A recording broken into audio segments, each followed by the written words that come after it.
चलो अगला पार्ट जो आपको करना है, सेकंड पार्ट। कल परसों हमने बात करी थी एमपी के पार्ट्स के ऊपर। आज हम बात करेंगे दूसरे पार्ट्स के ऊपर, और उसके अंदर मैं टॉपिक्स दूंगा कि छोटा टॉपिक एक्सपेक्टेड क्वेश्चन का कौन कौन सा होता है। सबसे पहला काम तुमको करना है यूनिट 9। यूनिट 9 बहुत आसान है, बहुत सिंपल क्वेश्चन है और रेगुलरली क्वेश्चन आते हैं। कंटेंट वाइज देखें तो छोटा कंटेंट है, basic knowledge of computers, electronics, information and communication technology, robotics, artificial intelligence, cyber security, e governance, internet and social networking platforms. अब यहाँ पे जो ई गवर्नेंस वाला टॉपिक आपको दिया है, ये क्लोजली रिलेटेड है गुड गवर्नेंस से। गुड गवर्नेंस के साथ में ही गुड गवर्नेंस का एक पार्ट होता है e governance. So how electronically govern किया जा रहा है, ये काम आपको सबसे पहले करना है। ये इसलिए भी करना है क्योंकि इसके मैक्सिमम टॉपिक्स आपको मेंस में मिलते हैं। तो अभी उस तरीके से करना चाहिए कि हम थोड़ा सा अधिक पढ़ लें। हम सिर्फ ये ना पढ़ें कि कंप्यूटर का पप्पा कौन है, कंप्यूटर के दद्दू कौन है, कंप्यूटर की माता जी कौन है, कंप्यूटर किसने कैसे कैसे इवॉल्व करा। वो सब अकेला अपना काम नहीं करता। अब जैसे आपको जनरेशन के ऊपर क्वेश्चन आया था, तो वो जनरेशंस ऑफ कंप्यूटर्स मेंस में टॉपिक दिया हुआ था।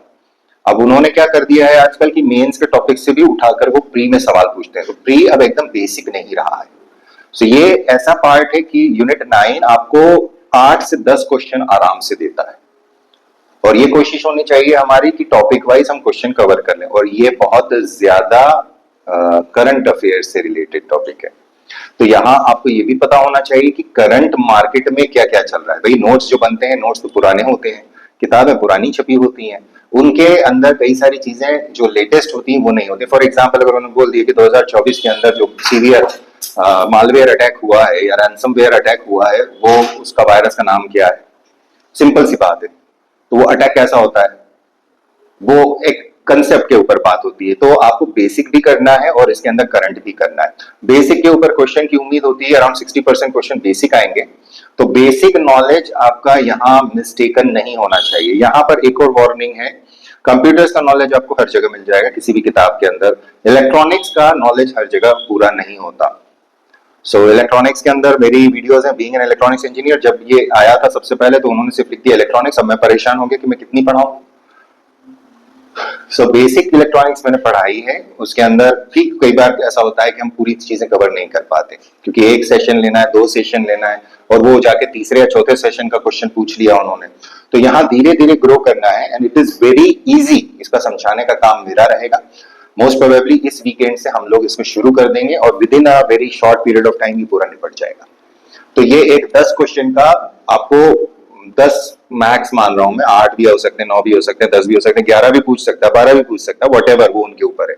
बट अभी जो कंटेंट का डिवीजन चल रहा है वो दिख रहा है कि 10-10 क्वेश्चन आ रहे हैं। तो अगर 10 क्वेश्चन मेरे यहाँ होते हैं तो 40 के करीब हमने पहले देखे थे, और 10 क्वेश्चन ये हैं, तो 50 क्वेश्चन का एक सॉलिड बैकअप तैयार होता है। ये छोटा कंटेंट है, इसको पढ़ाने वाले लोग भी कम है क्योंकि पीएससी के अंदर साइंस वाले लोग कम आते हैं, आर्ट्स कॉमर्स इसके लोग ज्यादा रहते हैं। अगर हैं भी तो जरूरी नहीं कि वो सारे इंजीनियर्स हों। तो मेरे लिए ये इसलिए इजी हो जाता है, बीइंग एन इलेक्ट्रॉनिक्स इंजीनियर ये हलवा है, is not a problematic area. ये आपका आसान पार्ट है, बहुत आसान पार्ट है। फिर जो आसान पार्ट है जिसको आप समझते हो, देखिए एक होता है रटन विद्या, एक होती है समझ के करने वाली विद्या। मैंने आप लोगों को एक होमवर्क दिया था, if you remember correctly and if I remember correctly, जिसके अंदर मैंने आपसे कहा था कि एक चार्ट बनाना है जिसके अंदर आपको, जब मैं पॉलिटी पढ़ा रहा था तब, क्या आपने उस चार्ट की शुरुआत करी?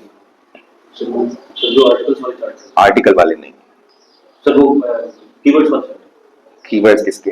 सर जो आर्टिकल्स में कीवर्ड नहीं नहीं नहीं। अच्छा, यानी तुम्हारे अभी दिमाग में नहीं आ रहा। देखो मैं तुम्हें सिलेबस बताता हूँ, फिर मैं बताता हूँ कि क्यों करवा रहा। पॉलिटी बहुत आसान है क्योंकि आपको एक बार कंसेप्ट समझ में आ गया, आर्टिकल नंबर याद हो गया तो आप कर लोगे। लेकिन वहीं पर जो नाम पूछे जाते हैं क्या आप वो रट पाओगे? उसके लिए मैंने आपसे कुछ होमवर्क कहे, वो करना है आपको। उसको आप जितनी जल्दी तैयार करोगे उतना आपको फायदा होगा, क्योंकि वो लोग सिर्फ ये नहीं पूछेंगे कि इस आर्टिकल में क्या दिया है, वो आपसे ये भी पूछ सकते हैं भाई पहले स्पीकर ऑफ मध्य प्रदेश विधानसभा कौन है ना? वो मुझे बनवाना है और वो आप बना लीजिए तो बेहतर होगा। इसका कारण है कि ये चार्ट आपको मैं मेंस में खिलवाऊंगा।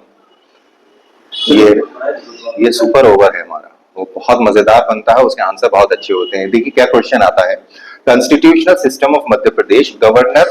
अब गवर्नर इज अ टर्म जो कॉन्स्टिट्यूशनल है, इंस्टीट्यूट है। आगे उन्होंने बोला कैबिनेट। भाई कैबिनेट तो एक ही जगह शब्द दिया है, आर्टिकल 352 के अंदर कॉन्स्टिट्यूशन, और कहीं कैबिनेट नहीं है। अभी अगर कहीं और जोड़ा हो तो वो नहीं मालूम है, बट मुझे जहां तक ध्यान है वो 352 में है। सो कैबिनेट ऐसा तो कुछ नहीं है कि उन्होंने अलग बोला हो, काउंसिल ऑफ मिनिस्टर्स बोला है आर्टिकल 74 के अंदर वहां पर। तो वो कैबिनेट पे सवाल कौन सा आएगा? सवाल ये है कि इस पर सवाल बनेगा कौन सा। सो कैबिनेट का सवाल का मतलब क्या हो गया? वर्तमान कैबिनेट कौन सी, पहली कैबिनेट के प्रमुख मंत्री कौन थे, तो ये कौन करेगा? ये कहां से कर सकते हो आप? ये डेटा अवेलेबल है, ऑनलाइन अवेलेबल है, हमको सिर्फ नाम निकाल के लिखना है ना। Longest serving finance minister of MP कौन है? ये सवाल बनते हैं। तो और ये सवाल वहां पर क्या होगा? वहां आप ये नहीं बोल सकते कहां से पूछ लिया, भाई दिया हुआ है सिलेबस में, डायरेक्ट है। तैयारी हम उस तरीके से नहीं कर पाते। देन हमारे पास अगला जो इन्होंने टॉपिक दिया, लेजिस्लेटिव असेंबली। अब लेजिस्लेटिव असेंबली, स्टेट रिओर्गेनाइजेशन आपने पढ़ा हुआ है, उसमें आप बताएंगे क्या मुझे कि लेजिस्लेटिव असेंबली मध्य प्रदेश की कब बनी? ओके ठीक है, मान लेता हूं मैं 1 नवंबर 1956 को आपकी लेजिस्लेटिव असेंबली बनती है। नवंबर अभी गया हमारा स्थापना दिवस, जिसकी सुबुगाहट चल रही थी कि छुट्टी दी जाएगी, ठीक है। सो 1 नवंबर 1956 को बनती। उसके पहले मध्य प्रदेश के जो पार्ट्स थे, क्या उनमें कुछ असेंबलीज नहीं थी? अगर उसमें असेंबलीज थी सर क्योंकि वो उसका हिस्सा थे, प्रोविंसेस थी। अच्छा चलिए, विंध्य प्रदेश थी तो विंध्य प्रदेश में असेंबली थी, उसके अंदर 2 मुख्यमंत्री थे शुरुआत में, 1 साल तक चली थी वो राज प्रमुख के साथ। फिर वो नहीं मैनेज कर पाए तो वो पार्ट सी में चली गई। अब पार्ट सी कोई ऐसा तो था नहीं कि पार्ट सी अलग से हो, पार्ट सी में बहुत सारे स्टेट्स थे, तो वो पार्ट सी को किसके सुपरविजन में डाल दिया था? तो Bhopal state was already in part C. तो भोपाल स्टेट के जो चीफ कमिश्नर थे वही शुरुआत में विंध्य प्रदेश के चीफ कमिश्नर बनते हैं। तो भोपाल में चीफ कमिश्नर थे, तो क्या भोपाल में लेजिस्लेटिव असेंबली थी? हाँ थी। है डाटा तुम्हारे पास? शंकर दयाल शर्मा जी पहले मुख्यमंत्री थे। इसी तरह इंदौर था या ग्वालियर था, ये दोनों कैपिटल हुआ करती थी मध्य भारत की। 2 कैपिटल्स हुआ करती थी, 6 महीने विंटर और समर। अब इनमें राज प्रमुख, उपराज प्रमुख अपनी जगह, लेकिन मुख्यमंत्रियों की लिस्ट है लंबी, वो लिस्ट चाहिए क्योंकि वो असेंबली थी। अब मैं आपसे अगर ये पूछ लूं कि ग्वालियर में चलती थी, भैया तुम उस क्षेत्र के हो, तो ग्वालियर में वो विधानसभा कहाँ लगती थी? इंदौर का तो मैं बता देता हूँ, गांधी हॉल में लगती थी। और रीगल का जो ब्रिज उतरते हैं हम, नेहरू ब्रिज, तो राइट हैंड साइड पे जो घंटा घर है, वो वाला एरिया था हमारा विधानसभा का, वहां लगा करती थी, गांधी हॉल जिसे बोलते हैं। अब आप बताइए, अब आप कैसे करेंगे?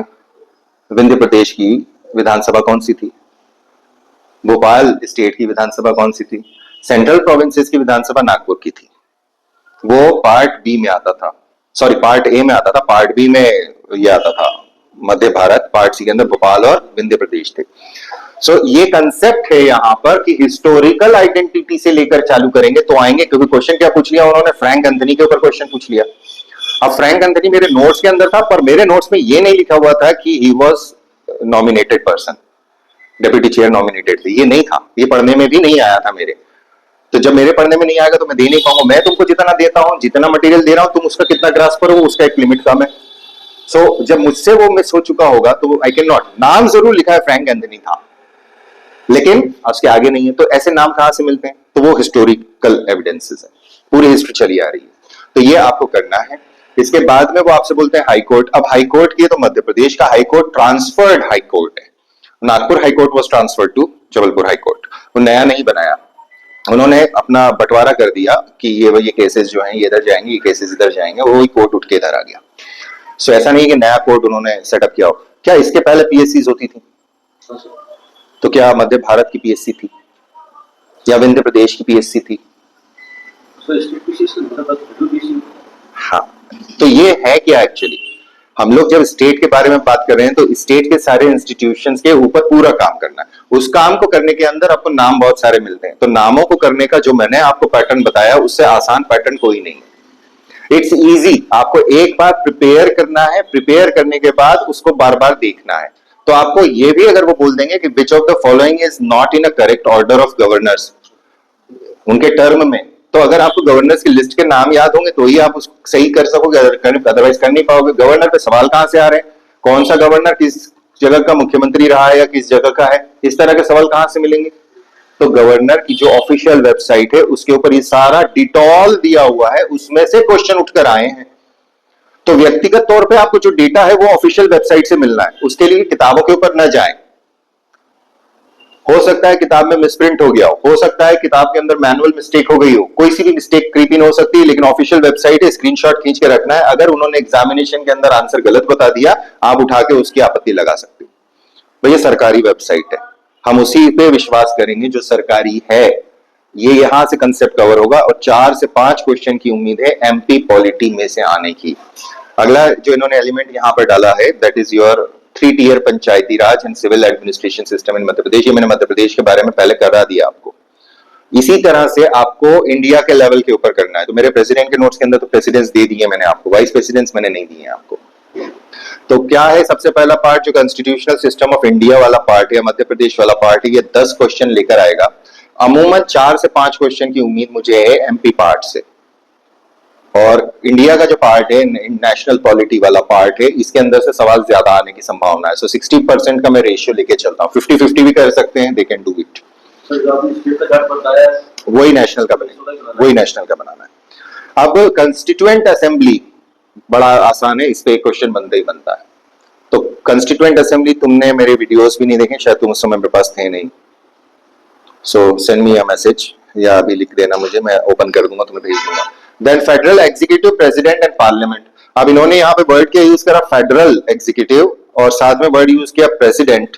लेकिन यहाँ इन्होंने ये नहीं बोला काउंसिल ऑफ मिनिस्टर्स भी आएंगे, अटॉर्नी जनरल भी आएगा, वाइस प्रेसिडेंट भी आएगा, तो वो एग्जीक्यूटिव में पूरा आ गया। द एग्जीक्यूटिव वाला पार्ट ये पूरा आ गया। इसके बाद उन्होंने बोला पार्लियामेंट, तो पार्लियामेंट पूरी आ गई। तो पार्लियामेंट कैसा होता है, पार्लियामेंट का स्ट्रक्चर कैसा होता है, 2 हाउसेस हैं, बाई कैमरल हो गया, तो दोनों हाउसेस की कैरेक्टरिस्टिक्स क्या है, फीचर्स क्या है, फिर इनके ऑफिसर्स क्या है, फिर ये काम कैसे करते हैं, वर्किंग, जो इस चीज के ऊपर हम रुके थे, बाकी तो हमारा काम हो गया। ये काम बहुत आसान है लेकिन बहुत टेढ़ा है।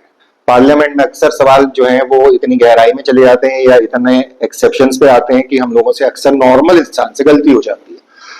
ये प्रैक्टिस का, ये एक बार करना है, समझना है, हो जाएगा, नाम याद करना पड़ेंगे। फिर इन्होंने बोला supreme court and judicial system. अब यहां देखिए जुडिशियल सिस्टम इन्होंने यहां पे डाल दिया, लेकिन जुडिशियल सिस्टम अपने आप में सुप्रीम कोर्ट भी लेता है, हाई कोर्ट भी लेता है, सबऑर्डिनेट कोर्ट्स भी लेता है। नाउ सबऑर्डिनेट कोर्ट्स को अभी वर्तमान जो हमारे अभी सीजीआई साहब थे, इन्होंने एक डीजे की कॉन्फ्रेंस के अंदर कहा था कि ये मिसनोमर है, ये फर्स्ट पॉइंट ऑफ कॉन्टैक्ट है, तो इसको सबऑर्डिनेट कोर्ट नहीं बोलना चाहिए। लेकिन है कॉन्स्टिट्यूशन के अंदर सबऑर्डिनेट कोर्ट दिया हुआ है, तो सबऑर्डिनेट कोर्ट्स हो जाते हैं। तो उसके अलावा और कौन कौन सी जुडिशियल बॉडीज हैं या क्वाजी जुडिशियल बॉडीज हैं जो काम करती हैं, जो स्पेशलाइज्ड बॉडीज होती हैं। फिर पब्लिक आउटरीच किस तरह से प्रोग्राम में होती है, तो पीआईएल किसे कहते हैं, जुडिशियल एक्टिविज्म किसे कहते हैं, लोक अदालत किसे कहते हैं, ये सारा एक सिस्टम बनता है जिसे हम कहते हैं जुडिशियल सिस्टम। तो उस जुडिशियल सिस्टम को पढ़ना है तो सिर्फ सुप्रीम कोर्ट हाई कोर्ट नहीं पढ़ना है, फैमिली कोर्ट किसे कहते हैं, टाइप्स ऑफ कोर्ट्स अलग अलग कौन सी होती है, तो क्रिमिनल कोर्ट कौन सी होती है, सिविल कोर्ट कौन सी होती है, फिर इनके अंदर डिविजन्स किस प्रकार से होते हैं, कौन सा जज क्या देखता है, वो सबऑर्डिनेट के अंदर आता है, जो एमपी स्टेट के अंदर होता है। वो आपसे ये पूछ सकता है कि वर्तमान स्थिति के अंदर कितनी जिला कोर्ट है, डिस्ट्रिक्ट कोर्ट्स कितनी है। वो आपसे पूछ सकता है कि सबऑर्डिनेट जो डिस्ट्रिक्ट कोर्ट के अंदर होती हैं वो कितने कैटेगरी में बटी हुई हैं और कहां कहां उपलब्ध है, कहां उपलब्ध नहीं है। ये एक बड़ा सिंपल सा क्वेश्चन है जो स्ट्रक्चर के ऊपर पूछा जाता है, जो अक्सर मिसिंग होता है।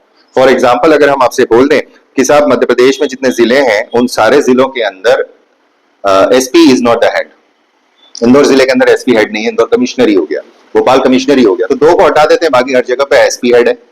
कुछ ऐसे जिले हैं जो एक जोन बन जाते हैं और उसके अंदर एक डीआईजी की जोन आ जाती है, फिर आईजी की जोन आ जाती है, तो ये पुलिस का एडमिनिस्ट्रेशन होता है। इसी तरह फॉरेस्ट का एडमिनिस्ट्रेशन होता है, उसी तरह कलेक्टर साहब पर डिस्ट्रिक्ट एडमिनिस्ट्रेशन होता है, डिस्ट्रिक्ट्स एंड डिविजन्स। तो इनके अलग अलग क्राइटेरियाज हैं, that is the government part, और उसको सुचारू रूप से चलाने के लिए गवर्नेंस होती है।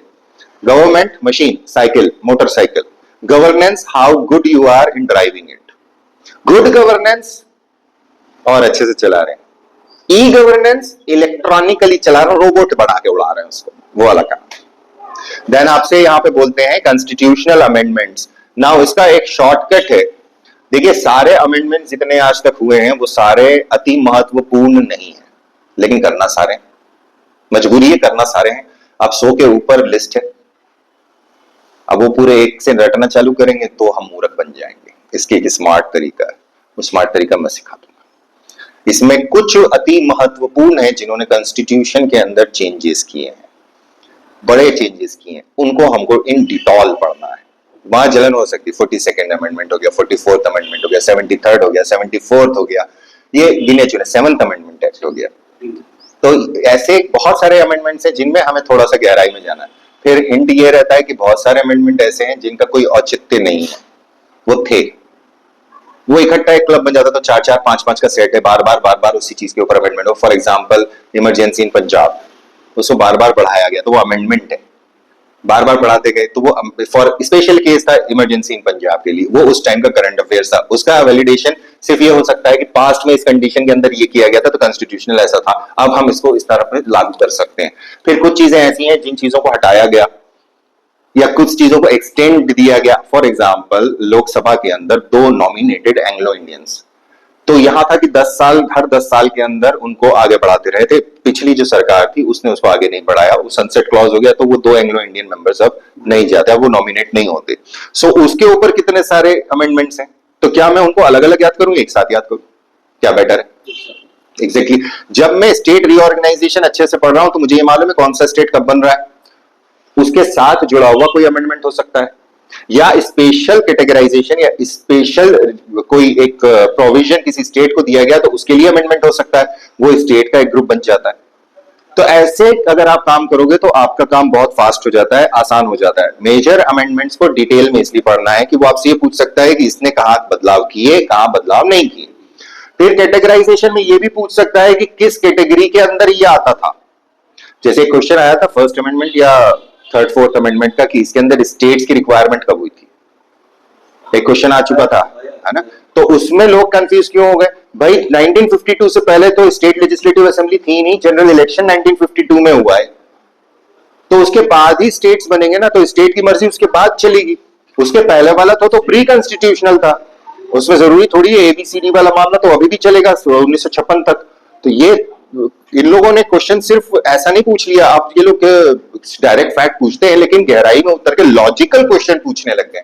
सो I want you to think, जैसा मैं पढ़ाता हूं सोच के पढ़ा करो, समझ के पढ़ा करो, क्वेश्चंस गलत नहीं होंगे। लेवल इसके अंदर सोच डेवलप करने वाला है जो पॉलिटी में क्वेश्चन पूछे। 30-40% क्वेश्चन लॉजिकल आ रहे हैं, सारे फैक्चुअल नहीं है। वो गया लद गया जमाना जब मध्य प्रदेश के पहले मुख्यमंत्री का नाम बताइए, मध्य प्रदेश की राजधानी भोपाल है, कब बनी थी, ये इस तरह के सवाल अब देखने को कम आ रहे हैं। अब वो 4 ऑप्शन दे देते हैं, इनमें से बता दिए कि कौन सा सही कौन सा गलत है, तो they are moving towards the national level. अच्छी बात है, एक स्टैंडर्ड उठाया है उन्होंने। इसलिए यहां मेरा एक हिंट आपसे, और जो आपसे हमेशा मैं रिक्वेस्ट करता हूं क्लास के अंदर, कि यूपीएससी के जितने पुराने क्वेश्चंस पॉलिटी पर आए हैं वो करो। उसमें अगर तुम्हें स्टेट पॉलिटी का कोई क्वेश्चन मिलता है तो उसका एमपी का क्वेश्चन ऑल्टरनेट तैयार कर लो। आपने यूपीएससी के करे तो नेशनल लेवल तैयार हो गया, डीप में चले गए, डीप का तैयार हो गया, आपके सारे कंसेप्ट क्लियर हो गए। वो 40% क्वेश्चन जो कंसेप्चुअल क्लियरिटी मांगते हैं वो इस तरीके से आपके कवर होंगे। अदरवाइज अगर हम सिर्फ ये रटन विद्या में रखेंगे कि ये होता है, ये होता है, ये यहाँ होता है, ये यहाँ होता है, इतना सा ज्ञान, चांसेस है कि हम मिस कर जाएं। हमें मिस नहीं करना है। ये कंसेप्ट एक बार सीखने का होता है, इसको बार बार रटना नहीं पड़ता। इसमें रटने वाले सिर्फ कुछ तारीखें होती हैं, कम है। पॉलिटी के अंदर कंसेप्ट ज्यादा है, फैक्ट कम है। Okay, so this is very easy part in fact, क्योंकि कंसेप्ट समझ में आ गया तो आपके बारे नहीं आ रहे हो जाएंगे। देन अगला जो पार्ट है which is more tilted towards facts is economy part. Now why I am considering economy is very very very very easy. इसमें इकोनॉमी की थ्योरी पार्ट नहीं है, लेकिन इकोनॉमिक हिस्ट्री के क्वेश्चन बन सकते हैं। तो देयर इज वन चांस, एक छोटा सा चांस है कि आपको ऐसा क्वेश्चन मिले जो आपने पढ़ा नहीं हो करंट अफेयर्स में, लेकिन पहले था। तो यहां मेरा एक सिंपल सजेशन होगा, स्टार्ट विद ल्यूसेंट इकोनॉमी, मतलब इकोनॉमिक पार्ट ऑफ ल्यूसेंट, उससे स्टार्ट कीजिए, सबसे आसान। अभी ज्यादा हाथी घोड़े नहीं लगाने हैं, क्योंकि जितनी चीजें इन्होंने दे रखी हैं आपको वो सारा का सारा करंट अफेयर्स। दूसरा, अगर आपको मिल जाती है तो प्रतियोगिता दर्पण की इकोनॉमी एक्स्ट्रा एडिशन आती है। अभी मैंने ये वाली नहीं देखी जो घटना चक्र के साथ इकोनॉमी वाला मॉडल जोड़ा है उन्होंने, थ्योरी पार्ट, वो मैंने देखा नहीं है। तो वो अगर करंट अफेयर्स के साथ आता है, प्रतियोगिता दर्पण के साथ खासियत होती है उसमें करंट अफेयर्स शामिल होता है, लेकिन वो एग्जैक्ट आज का करंट अफेयर नहीं होता, वो 3 महीने 4 महीने 5 महीने पुराना होता है, बट फिर भी हम करंट अफेयर्स में आ जाते हैं। So this is a must part, must है। ये स्पेशल एडिशन होता है, आप कोई सी भी पब्लिकेशन का स्पेशल एडिशन लें अगर बहुत सिंपल इकोनॉमी समझना है तो अरिहंत की पुराना वाला जो सेट आता था, अगर कहीं वो मिल जाता है इकोनॉमी का, तो वो बहुत अच्छा था। उसमें बेसिक टर्म्स, बेसिक कंसेप्ट समझाए गए थे। दिशा पब्लिकेशन भी एक पब्लिकेशन है, उसने भी अच्छी तरह से दिया है इकोनॉमी के ऊपर, क्योंकि इकोनॉमी में सबका कंसेप्ट बदल जाता है। मैं यहाँ पर यूपीएससी की जो 2 किताबें चला करती हैं, बड़ी किताबें चला करती हैं, उनके ऊपर अभी हाल फिलहाल में एकदम से आपको नहीं डाल रहा हूं, क्योंकि जो कंसेप्ट आपको दिए हैं उसमें थ्योरेटिकल कंसेप्ट ज्यादा है। सर इसमें वो जी, इसमें वो है नहीं, इसलिए आसान है। देखिए कितना आसान दिया उन्होंने स्टार्ट ही करा current situation of Madhya Pradesh in Indian economy. अब इसको जब आप करने बैठोगे ना, तो ये बहुत सारी चीजें मांगता है। सेक्टोरल एनालिसिस मांगता है, मैक्रो मांगता है, माइक्रो मांगता है। इसको पहले नहीं करना, इसको इसलिए पहले नहीं करना कि बाकी चीजें कर लो, ये अपने आप हो जाएगी। अगर आप कोर पे जाना चाहते हो कि सबसे पहले भाई प्राइमरी सेक्टर क्या है, सेकेंडरी सेक्टर क्या है, टर्शियरी सेक्टर क्या है, तो आपको वो क्वेश्चन दिया हुआ है, development of agriculture. Now agriculture comes under primary, then उसमें बोला इंडस्ट्री, एमएसएमई, ये सेकेंडरी है, and infrastructure development in Madhya Pradesh. तो डेवलपमेंट का मतलब होता है उसका पूरा इवोल्यूशन हुआ है, कहीं था और आज आया है। तो दैट इज आज की स्थिति में डेवलपमेंट और फोरकास्ट कैसा है, फ्यूचर कैसा है। तो सबसे पहला काम अगर बेस से शुरू कर रहे हो तो पॉइंटर नंबर 4 करना है सबसे पहला। इसको आप नंबर वाइज लिखेंगे। देन इसके बाद में हम आएंगे कि इसके अंदर रहता कौन है और किसके किसके काम होता है। तो population and human resource development, ये वाला सेकंड पार्ट करेंगे। Education, health and skills in MP, ये एचआरडी है। तो 2 चीजें हो जाती हैं और दोनों इंटर रिलेटेड है। इंटर रिलेटेड का मतलब क्या हुआ, इंडस्ट्री है तो आपको ह्यूमन रिसोर्स चाहिए, अगर स्किल्स हैं तो skills are going to be utilised in industry. तो ये वो खेल है इसका। सेकंड उसको करेंगे आप। फिर जो तीसरा वाला पार्ट आप उठाएंगे वो होगा जो अगला है, डेवलपमेंट आपने करा, फिर आप करेंगे progress in sustainable development goals in Madhya Pradesh. अब एसडीजीज आर इंटरनेशनली अक्लेम्ड। अब उन एसडीजीज के हिसाब से आपको काम करना है। तो एसडीजी किस प्रकार से करते हैं, तो थर्ड पार्ट पे क्या लो, डेवलपमेंट तो कर रहे हो, डेवलपमेंट किस तरीके से करना है, तो वो आइडिया, तो सस्टेनेबल डेवलपमेंट गोल, ये तीसरा पॉइंटर बनेगा आपका। इसके बाद में अब जब डेवलप कर रहे हैं हम, तो हम कहां से डेवलप करना चालू कर रहे हैं, हम ग्रास रूट से डेवलप करना चालू कर रहे हैं, सस्टेन करना चाह रहे हैं। तब आप कूदेंगे सेल्फ रिलायंट आत्मनिर्भर मध्य प्रदेश और ओडीओपी पर, 1 डिस्ट्रिक्ट 1 प्रोडक्ट पर। ये भी डेवलपमेंट का पार्ट है। इसके अंदर एग्रीकल्चरल प्रोडक्ट भी है, इसके अंदर इंडस्ट्रियल प्रोडक्ट्स भी हैं, अलग अलग जगह के अलग अलग प्रोडक्ट हैं। और शुरुआत में हमने एक डिस्ट्रिक्ट पे 1 प्रोडक्ट दिया है, कुछ जगहों पे 2 भी हैं, 2 से अधिक भी हैं। तो इसकी चिंता नहीं करना कितनी है, ये करा देंगे, बहुत आसान है। उसी के बाद में आपको करना है आईपीआर, इंटेलेक्चुअल प्रॉपर्टी राइट्स इन मध्य प्रदेश, ये भी करंट अफेयर्स का है। अब जब आप ये सारे कर लोगे तो automatically current situation of Madhya Pradesh in Indian economy हो गई। यहां सिर्फ कंपैरिजन करना है, जितना फैक्ट एमपी का निकाला है उसको कंपेयर करना है with respect to Indian states कितना है। और यहां आपको नीति आयोग की स्टेट रेलेवेंस वाली रिपोर्ट्स पे काम करना है, economic survey report of Indian national report उसके ऊपर, और स्टेट की रिपोर्ट पे काम करना है। और अगर अधिक आप पढ़ चुके हैं, ये सारी चीजें आपको आती हैं और इनके ऊपर आप थोड़ा सा अधिक ज्ञान लेना चाहते हैं, तो आई होप कि कुरुक्षेत्र और योजना नाम की मैगजीन्स आती हैं, वो आप पढ़ रहे होंगे। सो इकोनॉमी के अंदर वो 2 एडवांस लेवल के ऊपर होती हैं कि हमसे एक भी सवाल गलत ना हो। जनरली हम यहाँ पे ये नहीं बोल रहे कि आप उठाइए इकोनॉमिक टाइम्स पढ़ने की कोशिश करिए, या वो यूपीएससी के लिए ठीक है क्योंकि वहां वेरिएशन चलता है, इकोनॉमी डीप ज्यादा है, इकोनॉमी के अंदर क्वेश्चन लाइन बाय लाइन आते हैं, इसलिए वहां पर वो जरूरी होता है कि हाँ आप पढ़ रहे हैं, द हिंदू पढ़ रहे हैं तो ये नहीं द हिंदू पढ़ रहे हैं आप, उसमें लैंग्वेज भी आती है और पेपर के लाइन टू लाइन पे क्वेश्चन क्या आते हैं। हमारे यहाँ ऐसा नहीं है। सो कीप इट सिंपल, इतना सिंपल है, और यहाँ से आपको उम्मीद है 4 से 5 क्वेश्चन की। तो व्हेन इट इज इजी तो माथा फोड़ना नहीं है। इसमें जो टफ पार्ट है, जिसकी वीडियोस मैंने आपको ओपन करके दे दी हैं, आपसे बोला है कि उसको देखना चालू करें इकोनॉमी की, वो इसीलिए है क्योंकि बेसिक इकोनॉमी आपको अब नहीं दिया है, वो आपको आना चाहिए। किस तरह से आना चाहिए, उसमें फ्लो कैसा बनता है, what is production, what is distribution, what is consumption, everything boils down to this thing, only this thing. अगर हम बड़े लेवल से छोटे लेवल की तरफ देखेंगे तो उसे हम बोलते हैं मैक्रो, बड़े बड़े पर। अगर हम व्यक्तिगत तौर से इंडिविजुअल से थोड़ा सा बढ़ने की कोशिश करते हैं तो हम उसे बोलते हैं micro. Macro level micro level पढ़ना नहीं, इतनी मोटी मोटी किताबें रखी, डर लगता है कि जिस दिन सिलेबस में आ गया उस दिन मैं पढ़ लूंगा, उसके पहले मैं नहीं पढ़ रहा, मैं मट्ठा हूं तुम्हारे जैसा। हमें इतना करना है। तो ये काम अगले हफ्ते से शुरू करूंगा और फटाक से खत्म करूंगा, इसमें टाइम नहीं लगेगा, ट्रस्ट में, इसमें बिल्कुल टाइम नहीं लगेगा क्योंकि कुछ नहीं पढ़ाना है।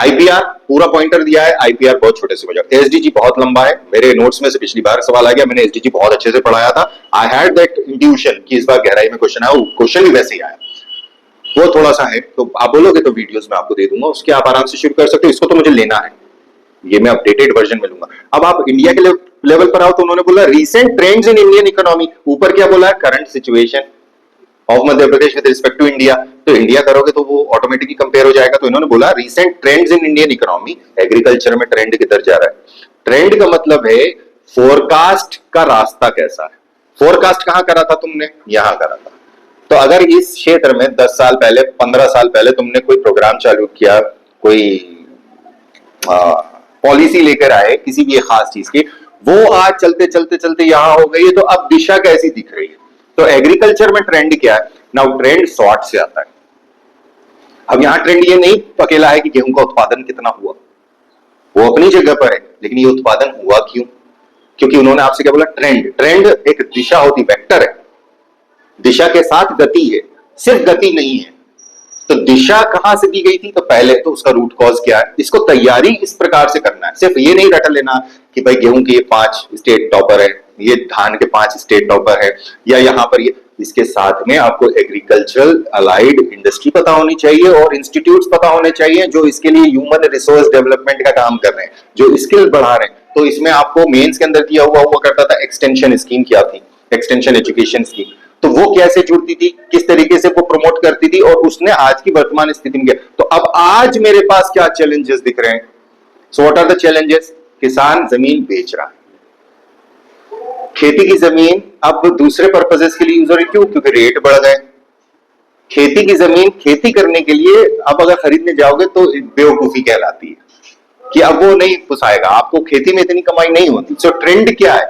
Trend is shifting the population from agriculture to others, तो क्या हमें फूड सिक्योरिटी की जरूरत नहीं है, तो फूड सिक्योरिटी यहां पर निकल कर आता है, agriculture relates with food security, भाई 1.4 समथिंग बिलियन पीपल है, 1.5 अरब हो जाएंगे, तो 1.5 अरब को खिलाओगे कहां से, अगर सूखा पड़ गया तो आपकी जनता अगर नहीं खाएगी तो फ्रेंच रिवॉल्यूशन क्यों हुआ था वो समझना, भूखमरी रिवॉल्यूशन ना करा दे, तो हमने पहले ही तैयारी करनी कि इंडिया के अंदर फूड सिक्योरिटी एक्ट होना चाहिए, India has prepared itself, embraced itself कि 60% गरीबों को हम खाना दे रहे हैं, not exactly in free but हाँ हम दे रहे हैं, what is that, that is food security, food as a primary right, right to life, खाना नहीं मिला, खाना नहीं मिलने की वजह से मर गया तो आर्टिकल 21 का उल्लंघन हो गया ना भैया, राइट टू लाइफ किसकी प्रॉब्लम, सरकार की, सो इतने साल लगे हमको, पहले भी हुआ करता था जिसे राशन की दुकान कहते थे, फिर उसे नया नामकरण दे दिया पब्लिक डिस्ट्रीब्यूशन सिस्टम, अब वो पीडीएस 2.0 चल रहा है, इट इज टारगेटेड पीडीएस, यानी बचपन में मुझे मालूम है कि मेरा नाम बच्चे के तौर पे मेरे राशन कार्ड में जुड़ा हुआ था, है ना, दादी का कार्ड था उसके अंदर सारे बच्चे उनके पोता पोती सबके नाम जुड़ाया कर रहते थे, अब मेरा राशन कार्ड नहीं है, frankly speaking I don't have ration card, so ration card की किसको जरूरत एग्जैक्टली है, सो वहां एक इकोनॉमी में एक लाइन डिफाइन हो जाती है जिसे कहते हैं the basic line of poverty, basic line, line is basic line, इस लाइन के नीचे, लाइन यानी एक यहां पर हमने मॉड्यूलस के अंदर कुछ रेट डाल दिया, it may be calorific value, calorific value को मैंने ट्रांसलेट कर दिया रुपयों में कि इतने उसमें आ रही तो इतने रुपए, तो इतने रुपए की इनकम अगर प्रतिदिन हो रही है तो ये एक लाइन है, इसके नीचे अगर कोई व्यक्ति जीवन यापन कर रहा है जो उतनी कमाई भी नहीं कर रहा उसे हम कहेंगे below poverty line, so we are defining poverty only on the basis of economic criteria of sustenance, ये सबसे बड़ा लकूना है, इसी के अंदर थ्योरीज दूसरी जुड़ती हैं जिनको अभी यहां नहीं करना, जैसे कीन्सियन थॉट क्या कहता है उसके ऊपर मैं यहां नहीं, मैंने कर रखा है वो काम,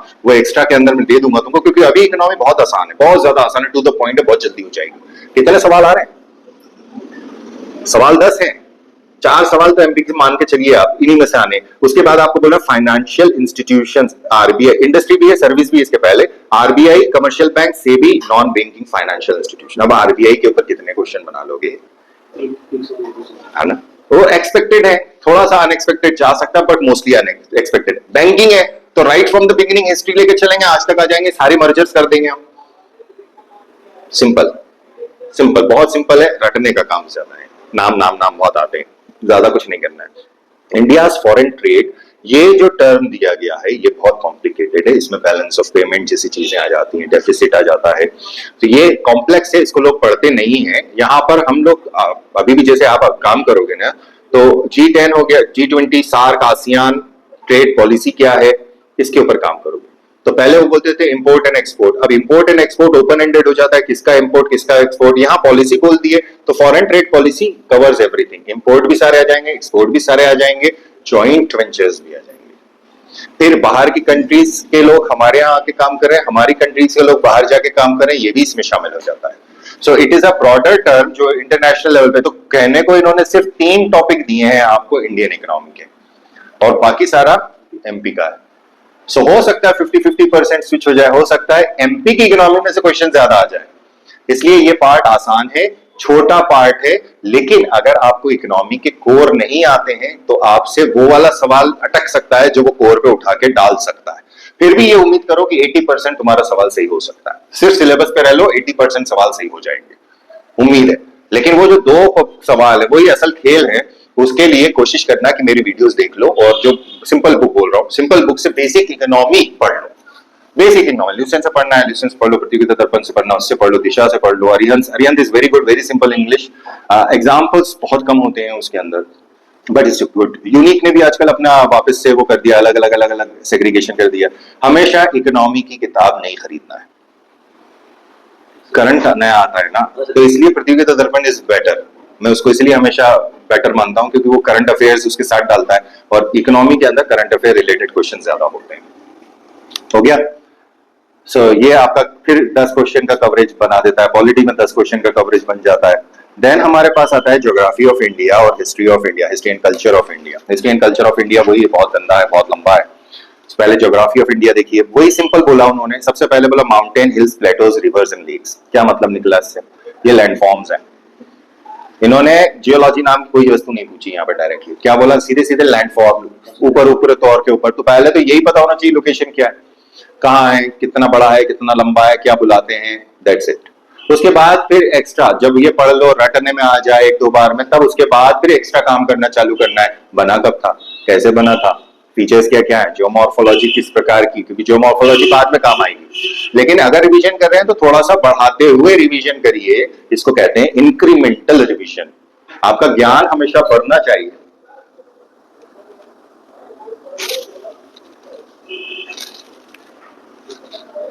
आओ आओ आओ आओ आओ रवि बाबू, आ जाओ। चौहान साहब, अरे वो पहन के आ जा अंदर, वो कुत्ता ले जाएगा जूता चप्पल। ओके, तो ये कंसेप्ट आ गया। फिर हमारे पास होगा क्लाइमेट फेनोमेना, जो मैंने बताया।